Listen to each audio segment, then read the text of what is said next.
네, 안녕하십니까. 오픈소스 GIS의 이어 활용 두 번째 강의를 맡게 된 국제 OSGeo 파운데이션의 이사 신상희입니다.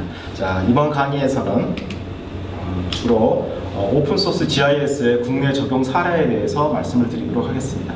많은 분들이 오픈소스 GIS에 대해서 관심을 가지고 계시지만 실제로 이러한 오픈소스 GIS가 현업에서 성공적으로 구축이 되었는지에 대해서 많은 관심들이 있으십니다. 제 1강에서 말씀드렸던 바와 같이 전 세계적으로는 많은 성공 사례가 있습니다. 하지만 많은 분들이 아직 국내 성공 사례를 잘 모르시는 것 같아서 그런 성공 사례를 모아 설명드리도록 하겠습니다. 한국에서의 성공적인 적용 사례를 보시면 몇 개만 제가 추려왔는데요. 이와 같이 국토해양부, 국토지리정보원, 방송통신위원회 전파연구소, 그 다음에 국토연구원, 전라남도, 강원도, 항우연, 한국지질자원연구원, 기상청 등 수없이 많은 기관에서 벌써부터 오픈소스 GIS를 도입을 하셔서 성공적으로 잘 이용하고 계십니다. 하나씩 살펴보도록 할까요? 국토교통부의 국가공간정보통합체계이죠. nsdi.go.kr인데요. 여기에 접속을 해보시면 사용자 클라이언트가 오픈소스인 오픈레이어즈를 수정해가지고 오픈API로 변경하여서 사용하고 있습니다. 행정안전부, 이제는 안전행정부죠. 여기에서 만들었던 생활공감지도의 클라이언트 역시 오픈레이어즈라고 하는 오픈소스를 수정해서 사용을 하셨습니다.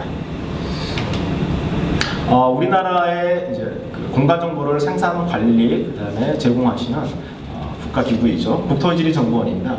국토지리정보원에서도 많은 오픈소스 GIS를 활용하고 계시고 또 앞으로도 오픈소스 GIS를 아주 활발히 활용할 계획이십니다. 대표적인 케이스로 보시면 좌측에 보시는 바와 같이 공간 영상 정보 서비스 시스템이라고 하는 것들이 포스트 GIS라고 하는 공간 DBMS, 지오서버라고 하는 웹서버, 그다음 오픈레이어즈라고 하는 클라이언트를 이용하여 구축이 되어 있습니다. 저기 국토공간 영상정보 서비스에 들어가 보시면 항공사진이라든가 위성영상, DM과 같은 자료들이 모두 서비스가 되고 있고요. 오른쪽에 보시면 오른쪽에 있는 사이트는 국토지리정보원의 남극지리정보 포털 서비스인데요. 이 세종기지가 있는 곳입니다. 이 세종기지에 있는 각종 지리정보도 우리 국토지리정보원에 가셔서 측량하셨는데요. 그러한 정보가 여기서 제공되고 있습니다. 이 포털 서비스를 준비하실 때 역시 포스트 GIS라든가 지오서버, 오픈레이어즈와 같은 오픈소스를 사용하셨습니다. 다음으로 전라남도와 강원도 사례입니다. 아주 이 시스템은 흥미로운 시스템인데요. 투자 적격지 분석 시스템이라고 합니다. 또는 투자 유치 지원 시스템이라고 하는데요. 여러분도 아시다시피 우리나라에는 너무나 많은 규제들이 있습니다. 환경적 규제, 법적 규제, 농업적 규제, 굉장히 많은 규제들이 있어서 특정한 땅 하나를 개발하기 위해서도 이런 규제가 있는지 없는지를 알기가 너무 어렵습니다. 그런데 이 시스템은 오픈소스 GIS를 구축해서 단순히 개발을 하고 싶은 땅들을 몇 번 클릭만 해가지고 그 주변에 어떠한 제약사항이 있는지, 규제사항이 있는지를 보시는 바와 같이 바로 뽑아서 보여드리는 것입니다. 그러면은 다 데이터들이 나오죠. 이거를 리얼타임으로 바로 분석을 합니다. 바로 포스트 GIS라고 하는 오픈소스 GIS를 이용해서 이렇게 데이터들이 바로 실시간으로 분석이 됩니다. 다음은 항공우주연구원 기상청의 사례입니다. 항공우주연구원에서는 R이랑 1호, 3호, 그다음에 5호 등의 여러 위성 영상을 가지고 있으신데요. 이런 위성 영상 시스템들이 위성에서 바로 다운로드 된 다음에 자동으로 처리가 되어서 인터넷에 올라갑니다. 그러면 그 위성 영상 중에서 구매를 하고 싶은 것들이 있으면 체크를 해서 바로 구매를 하실 수가 있는데요. 그 시스템이 바로 오픈소스로 구축이 되어 있습니다. arirang.kari.ri.kr에 들어가 보시면 되고요. 이와 같이 원하시는 지역을 이렇게 치시면 박스를 표시를 하시면 해당하는 위성 영상이 무엇이 있는지가 나오는데요. 이런 것들이 거의 다 준실시간으로 이루어지고 있고요. 이러한 시스템, 이 시스템이 지오서버, 그 다음에 지오서버 웹캐시, 그 다음에 오픈레이어즈라고 하는 오픈소스를 이용하여 구축이 되어 있습니다. 이 기상청의 시스템도 굉장히 흥미로운 시스템인데요.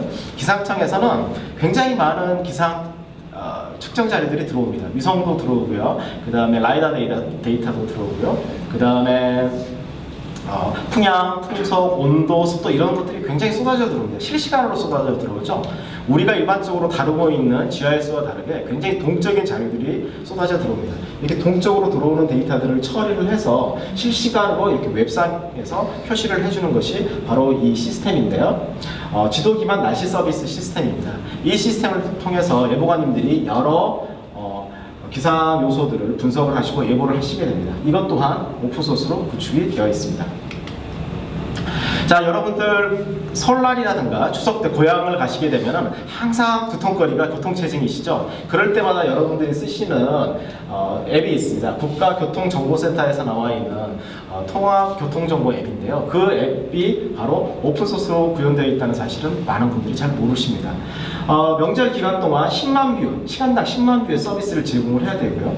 이 국가교통정보센터는 국토부의 산하로서 서버를 네이버라든가 다음처럼 많은 하드웨어 서버를 둘 수 있는 곳이 아닙니다. 한 6대밖에 없거든요. 이 6대로 명절을 버티면서 실시간으로 5분 이내에 실시간으로 들어오고 있는 교통정보를 갱신을 해서 여러분들한테 제공을 해드려야 됩니다. 이렇게 굉장히 어려운 악조건들을 바로 구현하고 있는 게 오픈소스로 구현되어 있습니다. 원래 이곳은 오픈소스가 아닌 상용 제품으로 처음에 구축을 하셨습니다. 그런데 그 5분 내에 렌더링을 하고 저 많은 수의 뷰 리퀘스트를 받아낼 수가 없었습니다. 그래서 국토부 국가교통정보센터에서 마음을 바꾸셨고 오픈소스를 도입한 뒤에 안정적으로 잘 서비스를 하고 있습니다. 다음 설날에 고향 내려가실 때 한번 꼭 써보시기 바랍니다. 기상청의 모바일 예보 시스템도 비슷한 겁니다. 여기 같은 경우 보시면은 다종다기한 기상 자료를 오픈소스를 이용해서 GIS와 유연하게 결합해서 자신의 위치에서 예보 정보뿐만 아니라 위성 영상, 레이더 자료 등을 함께 뷰잉할 수 있도록 구축을 해놓은 것이고요. 보시는 바와 같이 이 아키텍처 자체가 다 오픈소스로 되어 있습니다. 물론 오라클이라든가 MS SQL, MySQL 같은 경우는 오픈소스가 아니지만 오픈소스 제품들이 이러한 DBMS와 잘 호환하고 잘 작동을 하고 있습니다. 자, 마지막으로 결론입니다. 자, 제가 지금까지 오픈소스 GIS의 많은 장점들에 대해서 말씀을 드렸습니다. 당연하겠죠. 왜냐하면 저는 오픈소스 GIS를 장려하고 홍보하는 국제 OSGeo 파운데이션의 이사로서 여기에 와 있기 때문입니다. 하지만 세상에 항상 좋은 것만 있겠습니까? 오픈소스 GIS에도 당연히 단점이 있습니다. 무엇이 있을까요? 우선 싼 게 빚이 떡일 수도 있고 이러한 통념이 장애물이 될 수도 있습니다. 많은 분들이 도입을 하려고 하다가도 에이 이거 공짜인데 뭔가 문제가 있지 않겠나? 라고 하면서 도입을 잘 꺼려하시기도 하시고요.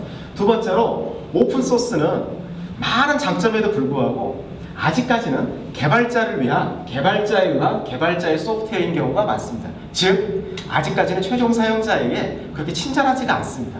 여러분들이 오픈소스를 쓰시려면 조금 더 노력하셔야 되고 조금 더 익숙해지셔야 됩니다. 그리고 오픈소스 기술이라고 하는 것은 기술이나 지식이 광범위하게 확산되어서 협업적으로 함께 개발할 수 있는 분야에서 그 장점이 도드라집니다. 지금 GIS 분야에서 오픈소스가 활발하게 이용되고 있는 분야를 찬찬히 보시면 인터넷 GIS라든가 모바일 GIS라든가 이와 같이 많은 사람들이 함께 참여하는 곳입니다. 근데 굉장히 특별한 기술이 필요하다든가 첨단 기술 쪽에서는 오픈소스 GIS가 별로 없고요. 그렇게 활발하게 이용이 되고 있지도 않습니다. 따라서 금전적 보상이 적거나 없으면 특정 임계점 이하의 사람들이 참여가 안 될 수가 있고요. 이렇게 되면 혁신이 이루어지지 않을 수도 있는 위험성이 있습니다. 그렇다면 상용 독점 소프트웨어는 어떤 단점이 있을까요? 사실 우리는 돈을 내고서 상용 GIS를 씁니다.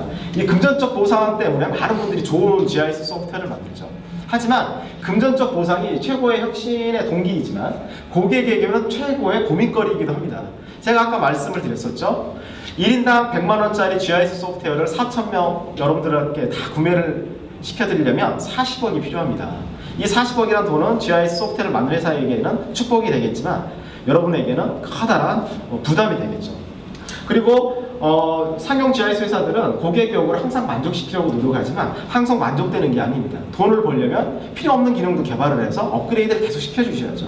여러분들 엑셀이라든가 워드에서 얼마나 많은 기능을 쓰고 계십니까? 업그레이드는 항상 되고 있고요. 제가 봤을 때 여러분들 엑셀 쓰실 때 더하기 빼기 사칙 연산 이게 거의 대부분일 겁니다. 거기에 그래프 그리고요. 이런 기능들은 이미 15년 전, 20년 전에도 있었던 기능들입니다. 그 외에 굉장히 많은 복잡한 기능들이 나타났고 추가가 되었지만 여러분들 별로 쓰지 않는 기능들이거든요. 근데 업그레이드가 되었다는 이유만으로 여러분들은 돈을 내야 됩니다. GIS도 마찬가지인 거죠. 여러분들이 GIS 소프트웨어를 쓸 때 보시면 여러분 업무의 40%는 데이터를 조작하고 자르고 붙이고 변환하는 게 대부분입니다. 하지만 이번에 기능이 조금 더 추가되었으니 업그레이드를 하십시오라고 하면서 돈을 계속 내야 되는 것이죠. 이러한 딜레마가 있습니다. 또 하나, 이런 독점 소프트웨어는 소스 코드가 공개되어 있지가 않습니다. 만약 A라는 제품을 만들던 회사가 망하면 어떻게 되겠습니까?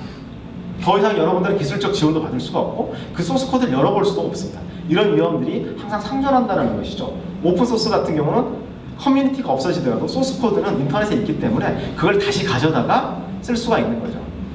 대표적인 케이스가 미국 공병대가 개발했던 그라스 GIS라고 하는 오픈소스입니다. 미국 공병대가 그라스 GIS를 계속 개발을 하셨거든요. 하시다가 미국의 정책 변화로 인해서 그라스 GIS를 공병대가 더 이상 개발할 수 없게 되었습니다. 그러자 미국 공병대는 소스 코드를 모두 공개를 해서 인터넷에 올려놓았습니다. 어떻게 되었습니까? 소스 코드가 인터넷에 있으니까 이제는 미국 공병대가 아니라 그라스 GIS 커뮤니티라고 하는 곳이 그 소스 코드를 이어받아서 지금 근 20년 동안 개발을 해오고 있습니다. 예전엔 유닉스에서만 그라스가 돌았거든요. 근데 지금은 윈도우즈, 매킨토시, 리눅스, 유닉스에서 모두 그라스가 돌고 있습니다. 즉 부처님의 말씀처럼 우리의 색신은 죽더라도 법신은 남을 수 있는 게 오픈소스인 것이죠. 뭔가 버그가 있으면 조금만 기다려주세요, 조금만 기다려주시죠 하시죠. 근데 오픈소스는 소스 코드가 공개되어 있기 때문에 바로바로 출시를 합니다. 자, 마지막입니다. 제가 말씀드리고 싶은 거는 여기 다 모여있다고 생각이 되는데요. 첫 번째, 오픈소스 GIS에 대한 인식이 전환되었으면 좋겠습니다. 첫 번째, 최근에 오픈소스 GIS는 상업용 독점 소프트에 비견될 정도로 굉장히 발전되었습니다. 이건 제가 보장해 드릴 수 있습니다. 두 번째, 전 세계적으로 오픈소스 GIS는 이미 다양한 분야에서 활발하게 사용되고 있습니다. 두려워하지 않으셔도 됩니다. 그 다음에 어떠한 그런 기대 효과가 있느냐, 가장 큰 거는 비용 절감입니다. 우선 인터넷에서 다운로드 받으셔서 여러분이 직접 써보십시오. 이거 무료입니다. 그러면 상업적 오픈소스 GIS는 무엇이냐? 우리 같은 회사를 불러다가 설치하고 교육해달라, 컨설팅 해달라고 하는 게 상업적 오픈소스 GIS인데요. 이걸 상업적 오픈소스 GIS를 쓰시더라도 상업용 독점 소프트웨어에 비해서 매우 저렴합니다. 그 다음에 새로운 시장을 창출할 수 있고 대응할 수가 있습니다. 오픈소스 GIS는 시장 진입 장벽을 낮춰서 창업 및 신규 서비스를 활성화할 수 있습니다. 미국이라든가 유럽에서 최근에 떠오르고 있는 스타트업들을 천천히 생각해 보십시오. 미국의 맵젯, 그 다음에 맵박스, 그 다음에 카르토DB, 이러한 공통적으로 떠오르고 있는 공간정보 분야의 스타트업들의 특징은 바로 오픈소스 GIS를 적극적으로 활용한다는 것입니다. 즉 시장에 진입하는 기술적 장벽이 없기 때문에 창업도 쉽고요. 이러한 신규 서비스를 굉장히 빠르게 내놓을 수가 있는 것이죠. 그리고 우리 이제 세계로 나가야 되지 않겠습니까? 최근에 나오고 있는 국제기구의 많은 프로젝트들이 오픈소스에 기반하고 있습니다. 월드뱅크, 아시아개발은행, UNDP 등이 많은 사업을 오픈소스로 발주하고 있습니다. 우리가 오픈소스를 잘 알아야 이러한 사업에 참여할 수가 있을 겁니다. 자, 또 하나의 커다란 장점 중에 하나는 오픈소스는 소스가 공개되어 있다는 것이죠. 여러분들 지정 업무를 위해서 소스 코드를 고쳐서 쓰시면 됩니다. 그리고 여러분들이 어떤 A라는 부처에서 소스 코드를 고치셔서 여러분의 업무에 맞게 고치셨어요. 그러면 B라는 부처에 그냥 주십시오. 소프트웨어 다시 안 사셔도 됩니다. 왜? 마음대로 복사하실 수 있으니까요. 즉 성공 사례를 빠르게 재활용함으로써 세계적 수준의 기술을 확보하실 수 있습니다. 마지막으로 성숙 기술로 제가 여러분들한테 권장해드리고 싶은 것인데요. 성숙 기술로 간주되는 분야는 과감하게 오픈소스 GIS를 쓰십시오. 첨단 기술 분야는 소스코드 공개하지 마시고 여러분의 기술을 개발을 하시고요. 그리고 소스코드를 공개하지 않는 독점 소프트웨어는 오픈소스가 제공하기 힘든 특화 기술과 특화 가치를 제공하려고 집중하시기 바랍니다.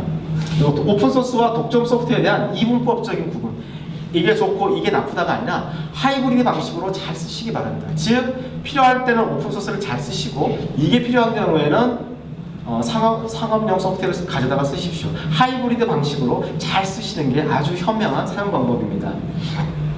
따라서 결론적으로 오픈소스 GIS를 기존에 가지고 계시던 독점 소프트의 대체제, 이거 없애버리자가 아니라 보완제로서 함께 보완할 수 있는 보완제로 인식하는 자세가 필요하다고 하겠습니다. 이상으로 제 강의를 모두 마치도록 하겠습니다. 고맙습니다.